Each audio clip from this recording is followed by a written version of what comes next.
ज्ञान की तीन बातें। बहुत समय पहले एक बुद्धिमान और न्यायप्रिय राजा था। उसके राज्यकाल में कोई अपराधी तथा अन्याय नहीं बन पाता था। एक दिन जब वो अपने राज दरबार में बैठा तो द्वारपाल ने आकर कहा कि एक सौदागर आपसे मिलना चाहते हैं। राजा ने उसे दरबार में बुलाया। सौदागर ने राजा को प्रणाम किया तो राजा ने पूछा, कहो तुम्हारे पास बेचने को क्या सौगात है। सौदागर बोला, राजन मैं ऐसी तीन बातें बेचना चाहता हूँ जो तर्क तथा ज्ञान से भरी हुई है। राजा ने कहा, ठीक है, उनका मूल्य क्या होगा। केवल 1000 स्वर्ण मुद्राएं। इस पर राजा बोला, यदि वे बातें किसी काम के ना हुई तो क्या मेरा धन बेकार में जाएगा। सौदागर ने कहा, राजन यदि वे बातें हितकर सिद्ध न हो तो मैं सारा लिया हुआ धन लौटा दूंगा। राजा ने कहा, तो सुनाओ वे बातें, मैं ये सौदा स्वीकार है। राजन, पहली बात, जो कुछ करो बुद्धि से विचार कर तथा उसका परिणाम सोच कर करो। दूसरी बात यह है कि मुख्य सड़क या राजमार्ग को त्याग कर छोटे रास्ते या पगडंडी पर मत जाओ। तीसरी बात यह है कि उस घर में कभी भी रात भर मेहमान न रहो जहां पति बूढ़ा हो और पत्नी जवान। इन तीन स्वयं सिद्ध बातों पर यदि आप अमल करेंगे तो ये बहुत लाभदायक सिद्ध होगी। राजा को यह भी बात बहुत शिक्षा पर लगी। उसने सौदागर को 1000 स्वर्ण मुद्राएं देकर विदा किया। सौदागर चला गया और राजा उसकी इन तीनों बातों को मन ही मन तोलता रहा। सौदागर की पहली बात तो उसे इतनी अच्छी लगी कि उसने आज्ञा ही दे दी कि मोटे मोटे शब्दों में लिखकर सोने के कमरे तथा महल के हर एक स्थान पर लगा दिया जाए। इतना ही नहीं, उसने अपने प्रयोग में आने वाले हर कपड़े जैसे बिस्तर, चादरों, तकियों के गलाफे, तौलियों तथा अन्य चीज़ों पर भी लिखवा दिया। राजा के न्यायप्रिय होने के कारण कई डाकू और बदमाश उसके शत्रु हो गए थे। उन्होंने षड्यंत्र रचा कि राजा को सल से मौत के घाट उतार दिया जाए। उन्होंने बहुत सारा धन देकर राजा के न्याय को फुसला लिया। उसने ये स्वीकार कर लिया कि जब वो सम्राट की हजामत करने जाएगा तो मौका ताड़कर राजा का गला काट देगा। नाई एक दिन राजा की हजामत बनाने गया।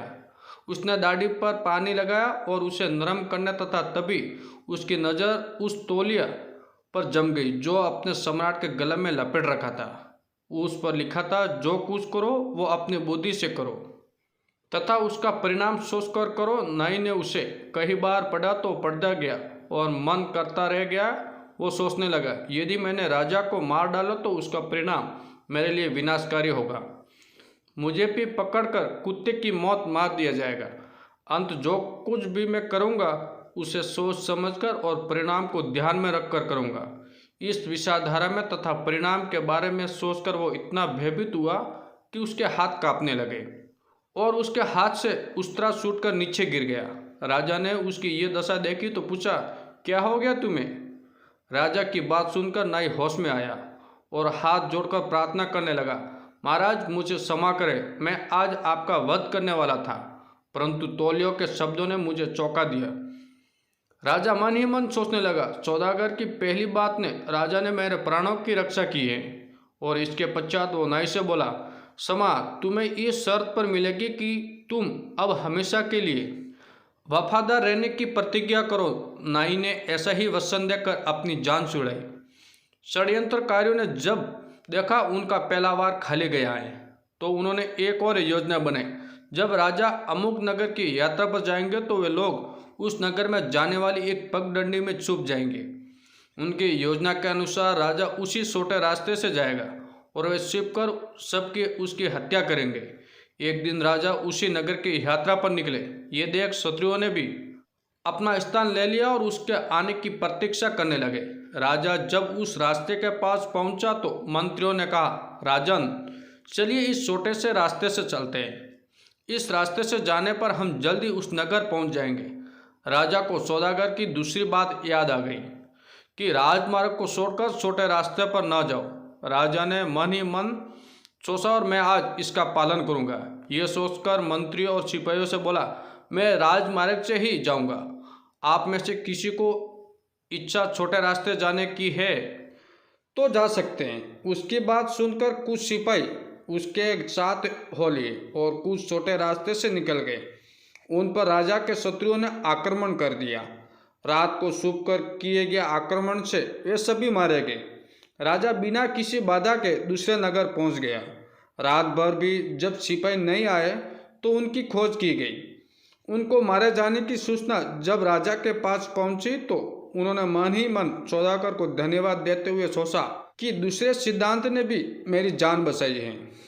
अपने दूसरा वार को भी खाली जाता देख राजा के शत्रुओं ने मौके की खोज में लग गए। एक बार राजा को किसी गांव में जाना पड़ा।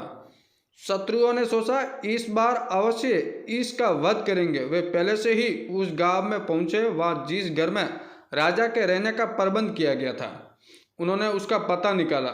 जब राजा उस गांव में पहुंचा और जब उन्हें उस घर में ले जाया गया तो उन्होंने आज्ञा दी कि घर के मालिक को उपस्थित किया जाए। मेजबान को राजा के सामने लाया गया। वो बूढ़ा था। राजा ने उससे पूछा, क्या तुम्हारी पत्नी है? जी सरकार, बूढ़े ने उत्तर दिया। राजा ने कहा, कृपया उन्हें भी सम्मुख आने की आज्ञा दीजिए। बूढ़े ने अपनी पत्नी को राजा के सामने बुलाया। 18 वर्ष की एक नवयौवन युवती थी। ये देख राजा को सौदागर का तीसरी बात याद आ गई और वो एकदम से बोले, दीवान जी, जल्दी ही मेरे सोने का प्रबंध किसी दूसरे स्थान पर करो। मैं यहाँ क्षण भी नहीं रुकूंगा।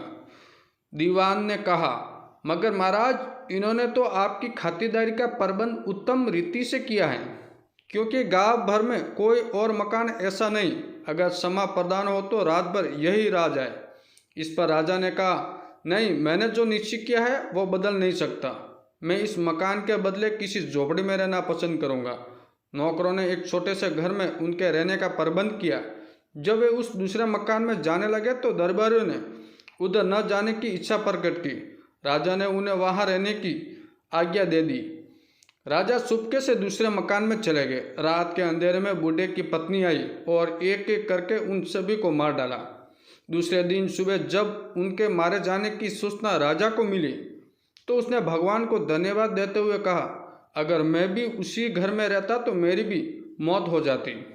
सौदागर का तीसरी बात भी सत्य सिद्ध हुई। बूढ़े की पत्नी ने षड्यंत्रकारियों के साथ मिलकर राजा को मारने की योजना बनाई थी, जो विफल रही। बूढ़े की पत्नी को मौत की सजा दी गई। राजा के इसके पश्चात जीवन भर इन तीनों सिद्धांतों को अपनाकर शांतिपूर्वक राज्य किया गया।